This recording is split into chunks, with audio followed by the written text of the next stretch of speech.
Hey, hey, hey, fancy seeing you here. Welcome to the final episode of Through the Decades, the podcast. And this series, I'm in Polysfield in Braintree, Essex, which is an Abbeyfields independent and assisted living development. And all series, I've been interviewing some amazing retired people, telling me their story through the decades from their childhood up to the present day today.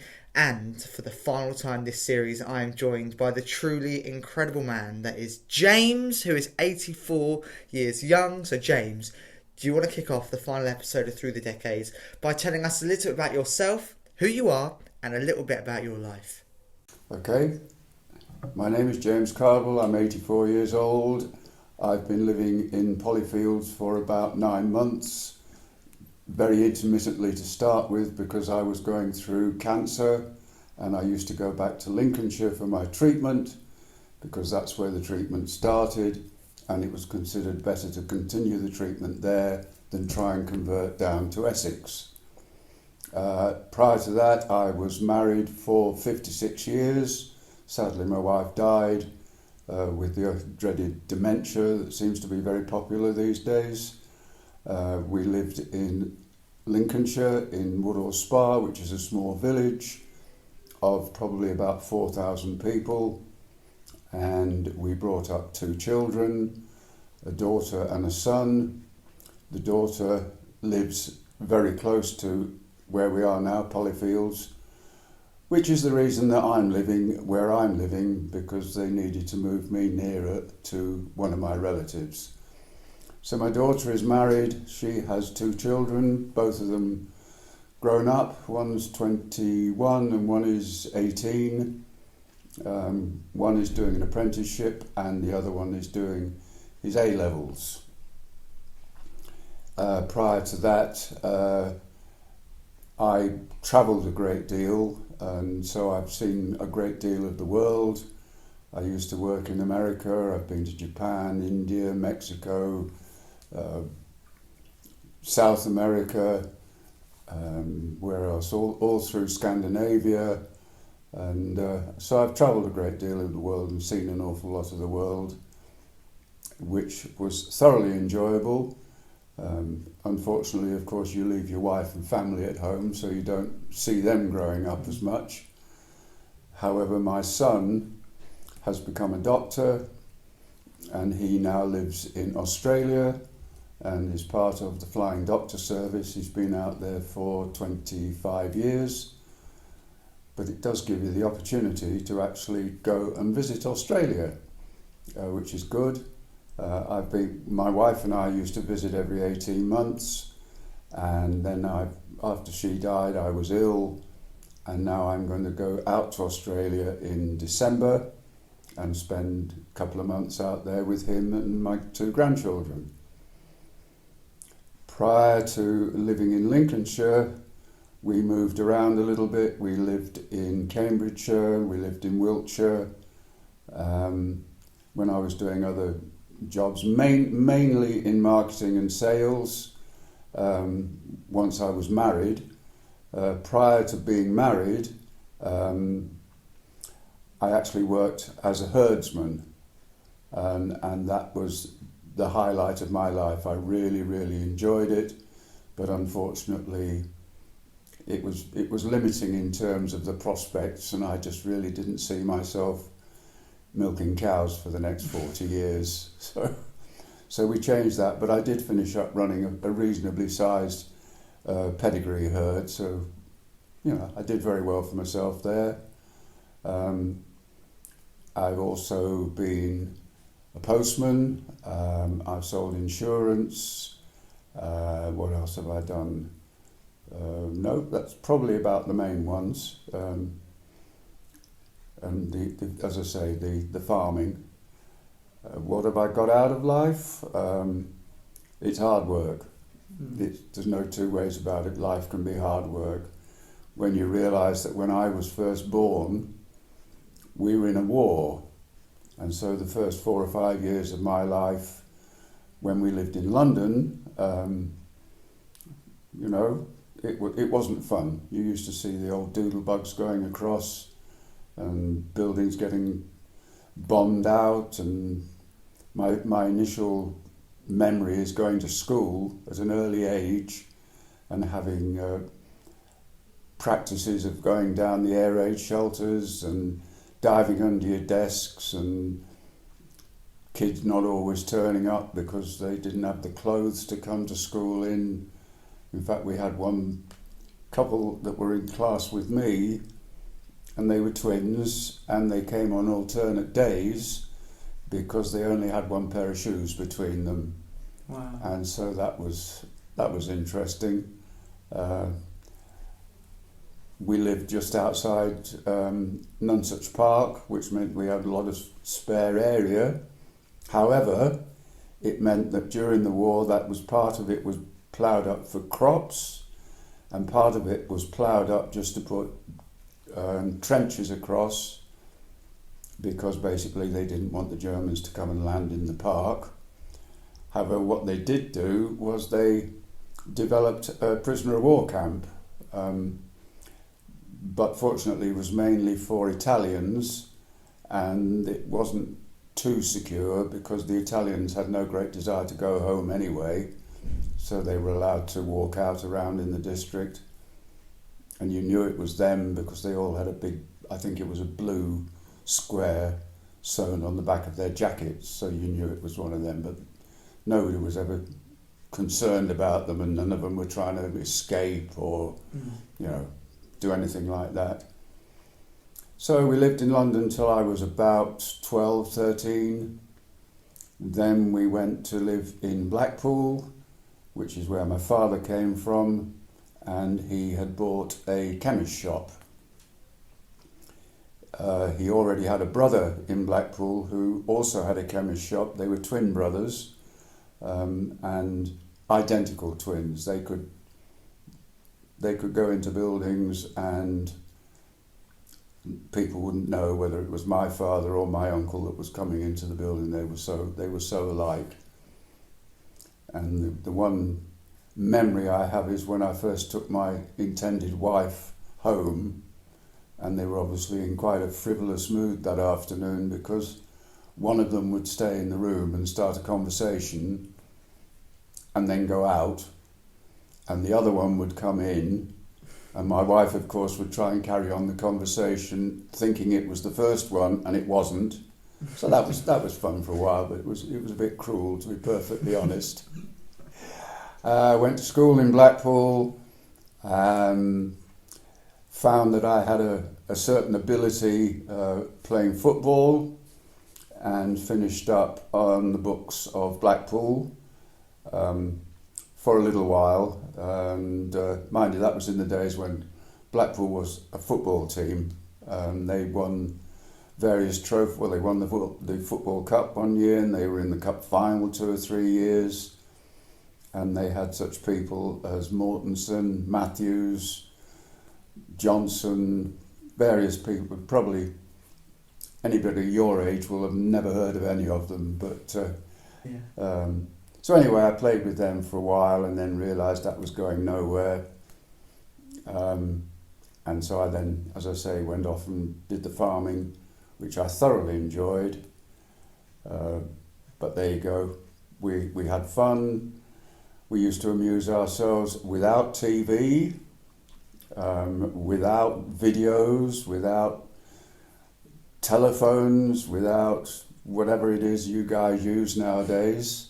In fact, when I went off to work in America, way forward to that, I was probably 28, 30 years old, and I went to work in the States. That was the first time I ever had a mobile phone, and it wasn't one of these little midget things that we carry around nowadays. It was like a small house brick, and it came with a shoulder strap, and you walked around with it. And as I was driving around the States, every time I crossed the state line, I had to make contact with whoever was running the phone service in the state that I was running into, because there wasn't a national figure. There is, of course, now. And you can, we could sit here now, press a couple of 3 buttons, and immediately talk for instance, to my son in Brisbane in Australia. Yeah. There'd be no delay or anything. Yeah. Whereas we used to have to book phone calls, and they would ring you, not you would ring them. The operator would ring and say, we have your call to, I don't know, Pennsylvania on the line, and then you would have your 3 minutes, and then they would come on and say, your 3 minutes are up, do you want to pay for further time? And if you said no, then that was it. The line was cut, and that was the end of your phone call.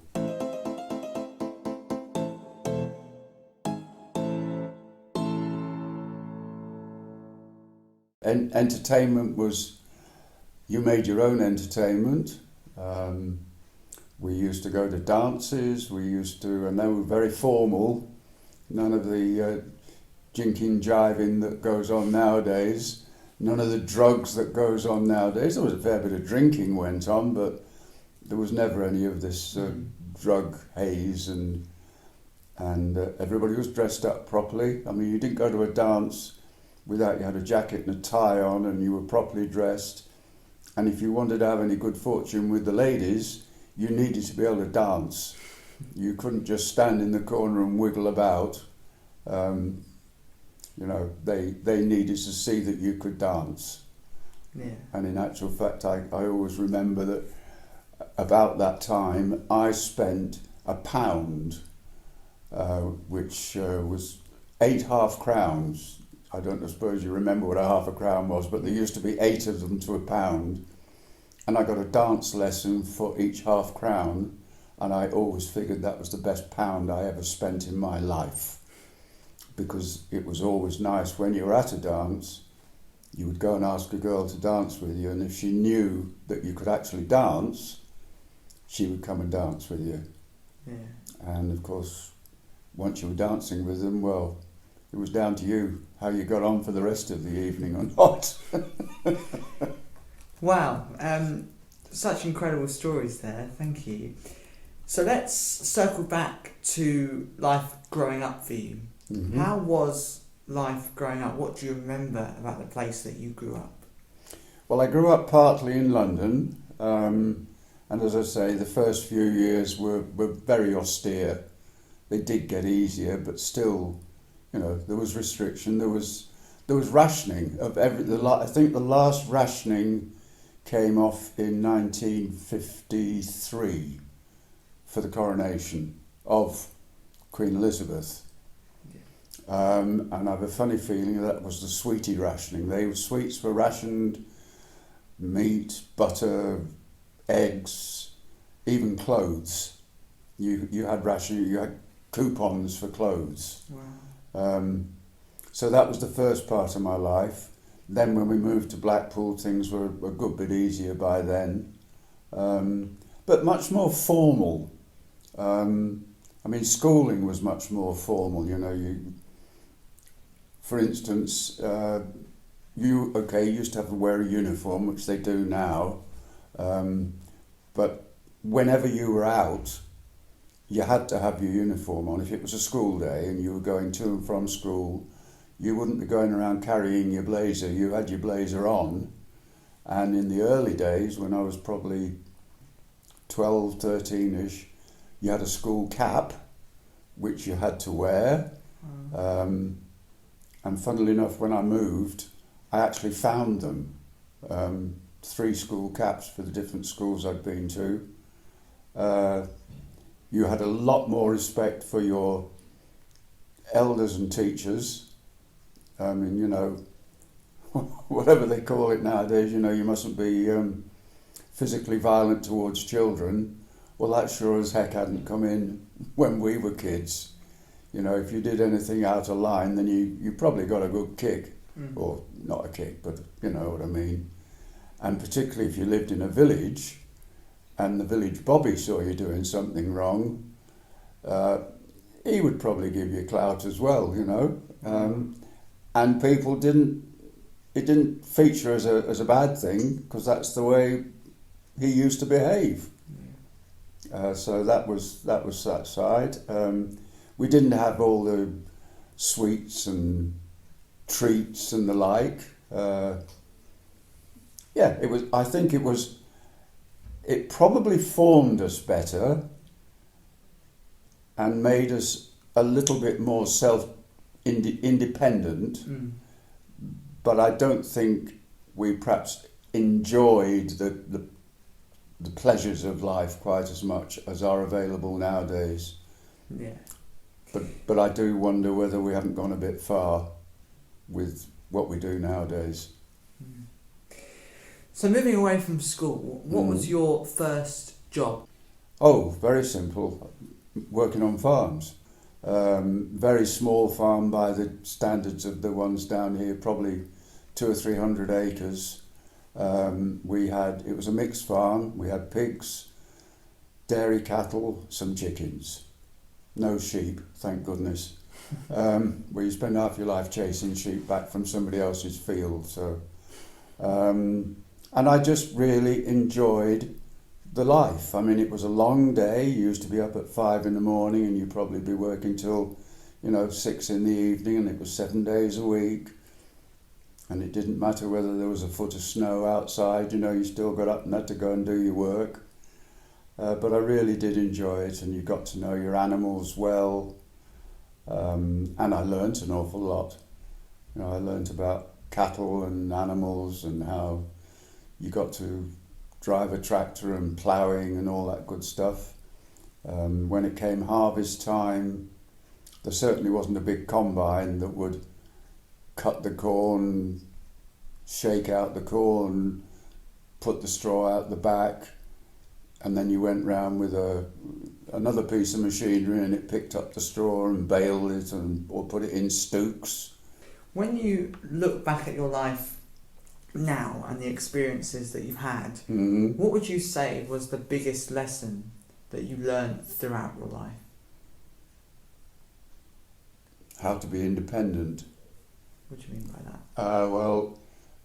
My father didn't live all that long, and I was probably only 14, 15 when he died, which I know, considering we'd had a war and a lot of lads had lost their fathers during the war.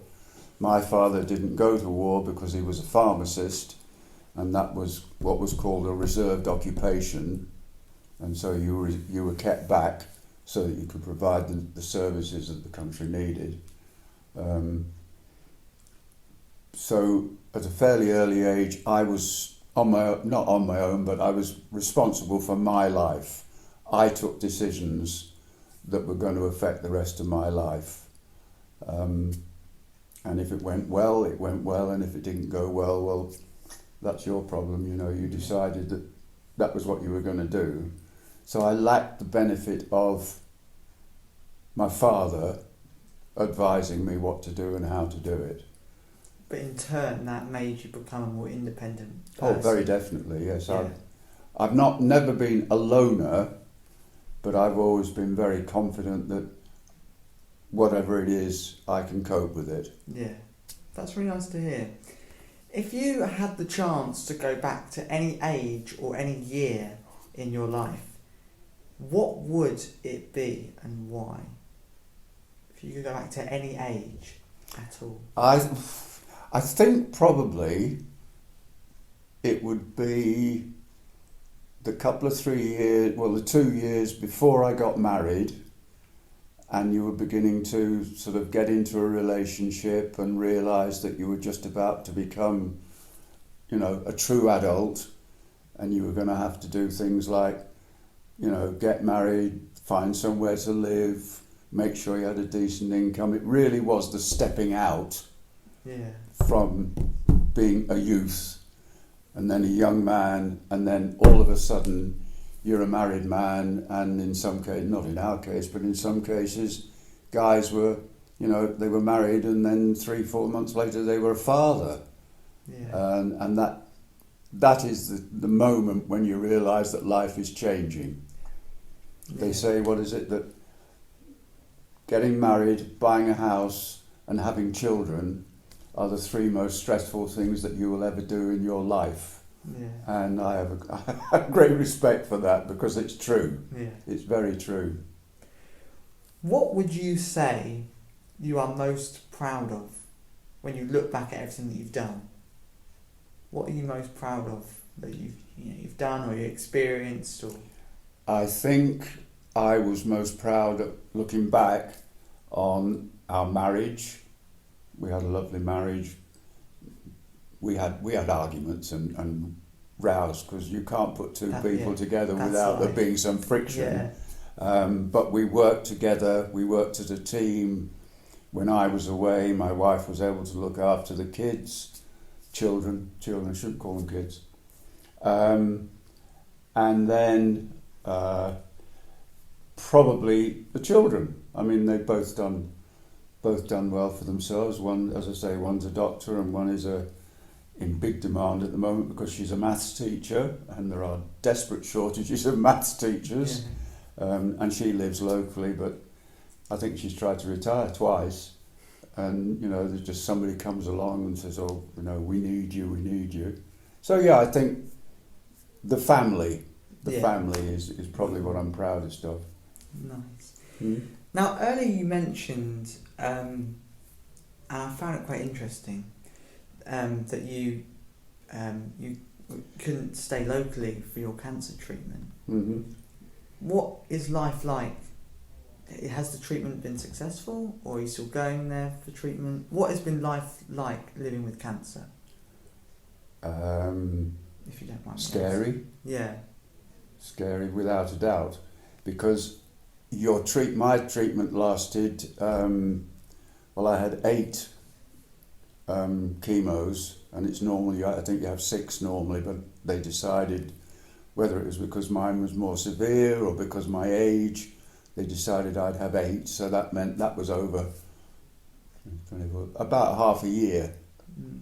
So for half a year, every 3 weeks, I was going and sitting pretty much all day, being filled with basically poisons. I mean, that's what they're doing when you're having chemo. And you're doing that in the hope that it's going to work.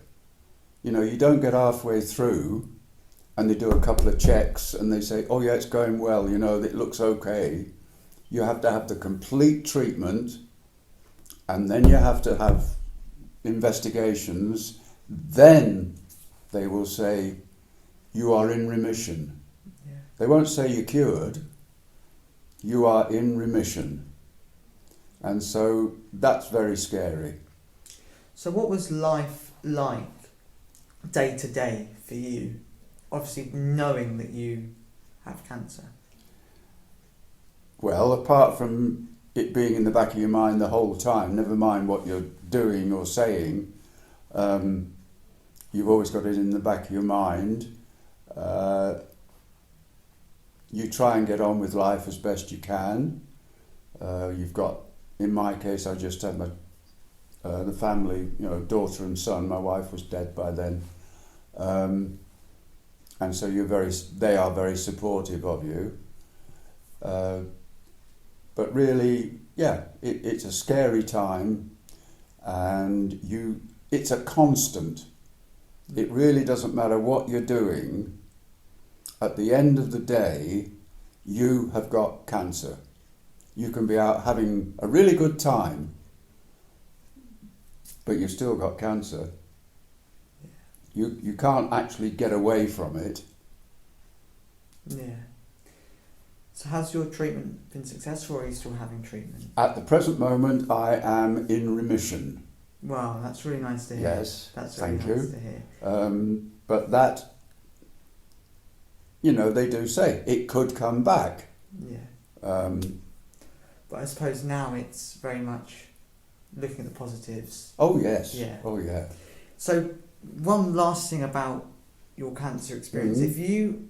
If there was someone at home listening, and maybe they've just been diagnosed with cancer, or maybe they are going through chemo, or maybe someone that they love has got cancer, what would you say to them, to anyone maybe that was in your situation or going into a similar situation to Don't keep it to yourself. Be prepared to talk to people about it, but not your peripheral people, but if you've got close friends, talk to them about it. If you've got support people, I was very lucky. I was at County Hospital Lincoln. There was support staff there. There was Macmillan nurses there. The people who worked in the oncology department were all very supportive. And be prepared to talk to them. Good. I'm really glad. Well, let's move on to something a bit more happy now. Okay. When you look back at your life, Mm-hmm. what would you say was the best day of your life? If you had to choose one. Well, of course, I could get all smarmy, couldn't I, and say, oh, the day I got married, but I'm not sure it was. That would just be pampering, wouldn't it? Or, I think it would be somewhere in looking after the cows and playing in one or two fairly important football matches.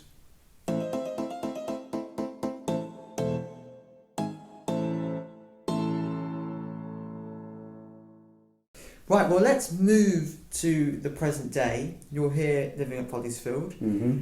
How long have you been living here? I officially moved in January, but of course in the first few months I was backwards and forwards to Lincolnshire, so I probably have only been full-time living here for the last 5 months, 5 months, somewhere about there. Yeah, okay. And what made you move to this development in particular? Why this over any other development? My daughter's never likely to hear this, is she? I moved here with the simple reason my daughter lives up on High Garrett. Yeah. Is it called High Garrett? Yeah. And there's only me in the country, the only other relative in the country. And she said, look, you're not getting any younger. There will be emergencies. If you come and live down near me, I'm 10 minutes away. If you stay where you are, I'm 3 hours away. Yeah. So the basic logic you can't argue with. So I'm going to end off this episode in the way that I end off every episode with every guest that I have on the show, and that is, what one piece of advice would you give to the younger generations listening to the podcast now? Respect your elders. Enjoy your life as much as you can, and don't go around causing trouble. And just think a little bit to the future and take it reasonably seriously that you are planning for hopefully the next 50, 60 years. Yeah. And have some sort of idea as to where you're going.